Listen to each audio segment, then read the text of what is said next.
అందరికీ నమస్కారం అండి.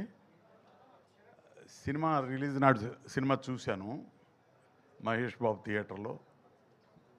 చాలా బాగుంది. బయటకొచ్చి నేనెవరో తెలియదు, ఆయన జర్నలిస్ట్కి బహుశా. నేను వెళ్ళిపోతా అంటే నన్నేం ఆపలా. అయితే వెనక నుంచి పిలిచారు, రామారావు గారు ఉండండి అని. పిలిస్తే ఆగా.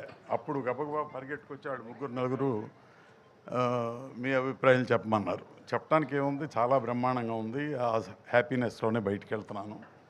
హీరో చాలా బాగా చేశాడు అని చెప్పాను. ఇంకా ఏదో చెప్పండి అన్నారు. ఏం చెప్పను, అశ్విని దత్ గారు తీసిన అన్ని సినిమాల్లాగానే ఇది కూడా చాలా పెద్ద సినిమా. ఖర్చుకి ఏమీ వెనకాడకుండా వాళ్ళు తీసే పెద్ద సినిమాలు ఎలా తీస్తారో ఆదిశేషగిరి గారు, కిరణ్, అశ్విని దత్ వీళ్ళందరూ ఎలా పెద్ద సినిమాలు తీస్తారో ఈ హీరోని పెట్టుకుని కూడా అంతే పెద్ద సినిమా తీశారు. సినిమా కూడా డెఫినెట్గా అంతే పెద్ద హిట్ అవుతుందని నమ్మకంగానే ఉన్నా. జయకృష్ణ పర్టికులర్గా ఒట్టి కృష్ణో జై కృష్ణో తెలియదు కానీ జయకృష్ణ వండర్ఫుల్గా చేశాడు.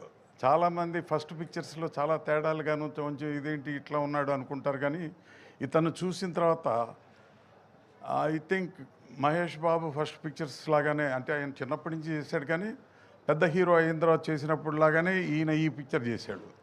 బహుశా ఆ కాన్ఫిడెన్స్తోనే అంత ఖర్చు పెట్టినట్టున్నారు. అజయ్ భూపతి చాలా ఎక్స్ట్రాడినరీగా ఫెంటాస్టిక్ లొకేషన్స్లో చేశాడు. చాలా పెద్ద పిక్చర్లు, చాలా ఎక్కువ ఖర్చు పెట్టే పిక్చర్లకి ఎలా తీస్తారో అలాంటి బ్లాక్స్ పెట్టి బళ్ళారి కానీ, చిత్తూరు కానీ, తిరుపతి కానీ చాలా గొప్పగా తీశారు. Wonderful making. దానికి తగినట్టుగానే హీరో కూడా ఫైట్లో కానీ, సాంగ్స్లో కానీ, పర్టికులర్గా emotional scenes, last climax scenes అప్పుడు కానీ, లాస్ట్లో అమ్మాయి రియలైజేషన్ అప్పుడు కానీ చాలా వండర్ఫుల్గా చేశాడు. చాలా బాగుంది, ఎమోషనల్గా ఉంది cinema చూస్తున్నంతసేపు.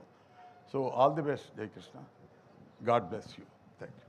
Super sir, thank you sir. మిమ్మల్ని వేదిక పైన ఉండవలసిందిగా రిక్వెస్ట్ చేస్తూ మిగతా సార్ ఒక్కసారి అనిల్ సుంకర గారిని మరొకసారి వేదికపైకి ఆహ్వానం పలుకుతున్నాము. అలాగే Naveen sir to please join the stage once again. Tammareddy